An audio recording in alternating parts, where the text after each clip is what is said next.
On today's menu, The Dog That Dug for Dinosaurs. Written by Shirley Ray Redman. Illustrations by Stacy Schuett. How can you learn about animals that lived long ago? I cannot wait to see how many facts and or opinions are in the story. Go ahead, reader. A long, long time ago, there was a little dog named Trey. He was black and white all over. He had friendly brown eyes and a very wiggly tail. Trey lived in England. Trey was a real dog, and this is an honestly true story about him. Trey loved two things most in the world. First, he loved Mary Anning. She was 12 years old and lived with her family in a small cottage near the beach in Lynn Regis. Secondly, Trey loved going with Mary to dig for fossils. So, what are fossils anyway? They are the remains of animals and plants that died a long time ago.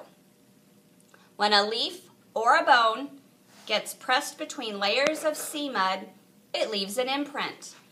After many, many years, the mud hardens to rock. Trey and Mary knew that they would find the very best fossils high up on the cliffs around the beach. They climbed up there every day.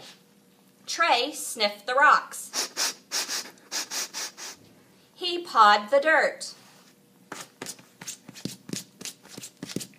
Mary used a small hammer and chisel. With these tools, Mary carefully cut fossils out of the cliff, just as her father had shown her.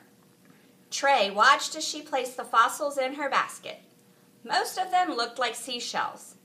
Mary and Trey sold them as souvenirs to the tourists that came by stagecoach to swim at the beach near their home. One day, Trey and Mary discovered some very large bones sticking out of the rocks. They were huge. Trey growled and tried to dig the bones out. Mary used her hands to brush away the loose dirt.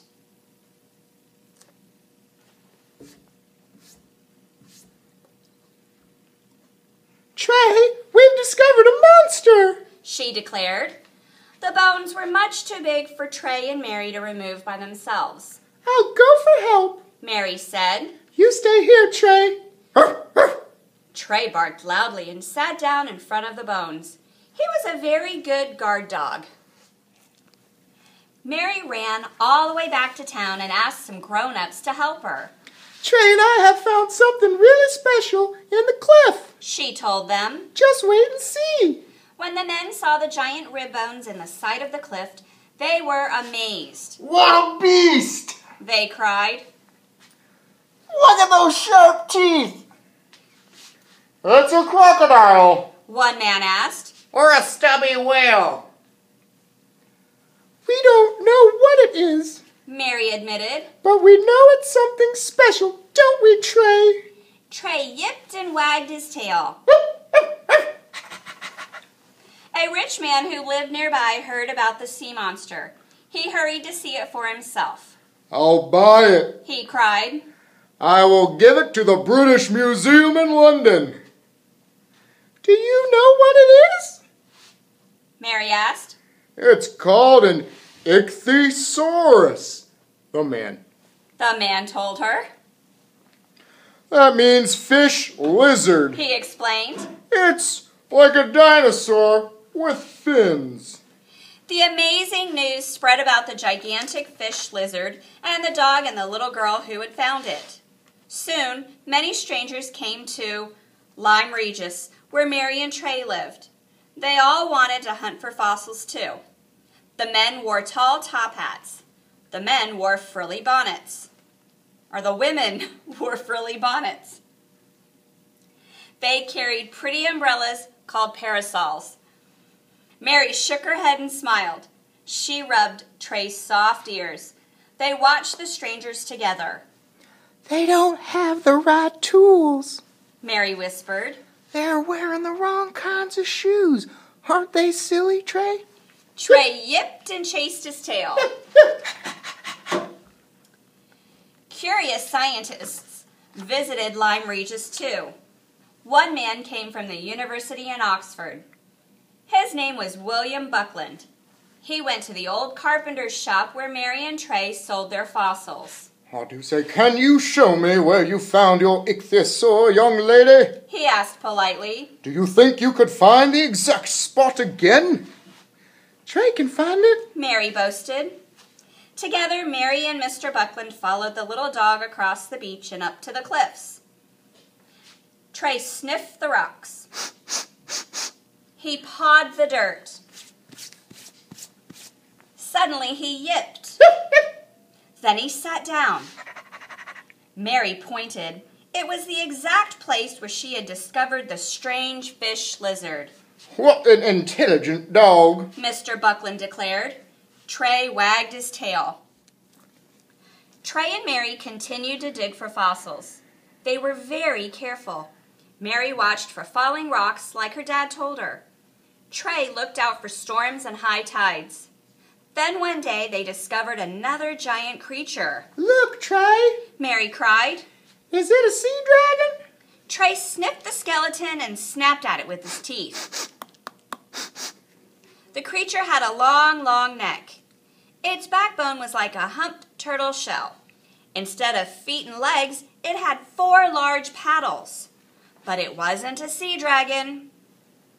Mr. Buckland called it a plesiosaur. Plesiosaur.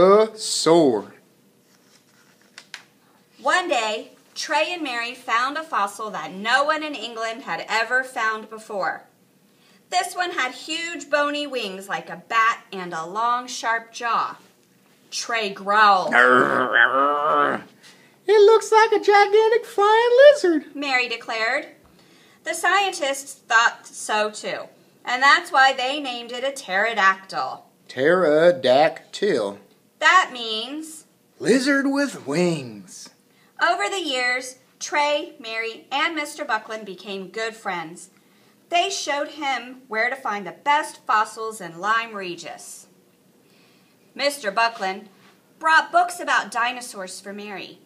He brought beef bones for Trey. Mary, with Trey on her lap, studied her books every day.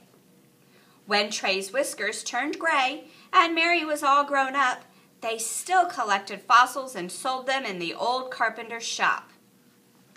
There were boxes and baskets filled with fossils on the floor and on the shelves. Some of the fossil creatures were so big they couldn't fit through the door. Sometimes children and tourists stopped in to buy fossils of ancient sand dollars or tiny fish and curly shells. Many scientists came to the shop to buy fossils too. They brought carts and wagons to haul away the really large ones. Trey and Mary Anning became very famous. Today, if you go to the Natural History Museum in London, you can see the large fossils they discovered together. You can also see a famous painting of Mary holding her fossil basket and Trey the dog that dug for dinosaurs. The end.